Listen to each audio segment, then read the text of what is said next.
Alright Samsung fans, buckle up, because a fresh batch of Galaxy S26 Ultra leaks just landed, and while it might not be the wildest upgrade ever, there's still a lot to get excited about.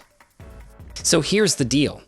A trusted tipster just spilled the beans on what's shaping up to be Samsung's next Ultra flagship. And spoiler alert, it's not about flashy changes this time. It's all about refining what already works and making it better. Think slimmer body, smarter heat management, and fewer design quirks. Let's kick things off with the display.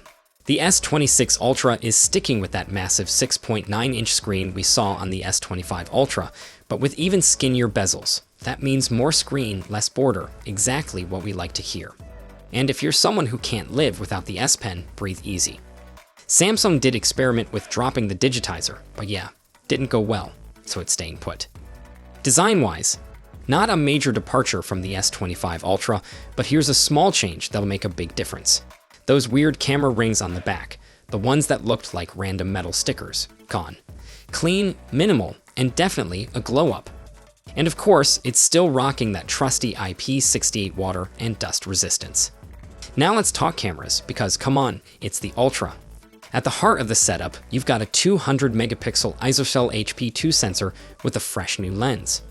Pair that with a 50-megapixel ultra-wide and a 50-megapixel periscope lens with 5x optical zoom.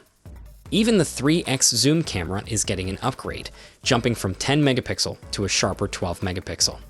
Plus, there's a new laser autofocus sensor and Samsung's next-gen ProVisual engine that's supposed to level up photo processing across the board.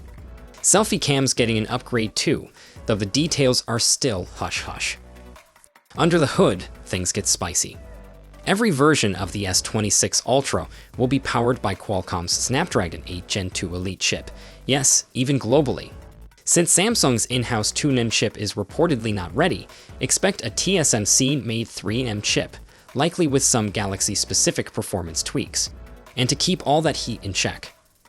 A vapor chamber cooling system that's 1.2 times bigger than last year's, which makes smoother gaming, fewer throttling issues, and hopefully better battery life too.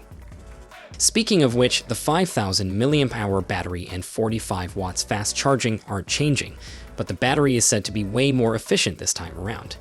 And while the titanium frame is getting just a tiny bit thinner, from 8.2mm to 8.1mm, it still keeps that sturdy premium feel. Storage options. Still 256, 512 gigs, and 1 terabyte, but now with 16 gigs of RAM across the board. That's a nice win for power users and multitaskers.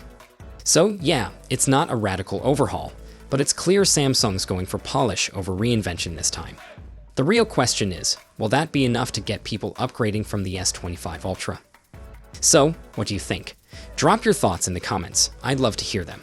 And as always, thanks for hanging out. Catch you in the next one. Stay safe and stay techie.